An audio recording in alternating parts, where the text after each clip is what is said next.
We were both working during this whole thing.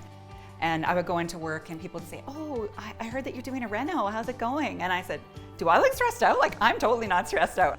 I didn't need to make an evaluation. I didn't need to get an update on the schedule. Every time we reviewed the schedule, they were on task.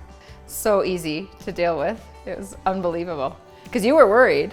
You're like, I'm going to be difficult. I'm like, no, you're not. Well, I was worried that I would have to do too much. So the reason we were easy is because we took your advice and said, you know, this is the work we do. So you can just let us do the work.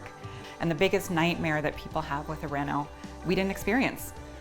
You know, the two things of it going over budget and getting out of control, or everything going sideways or the workmanship not being done well. You just come home and it's like, oh my God, the renovation fairies were here. Right.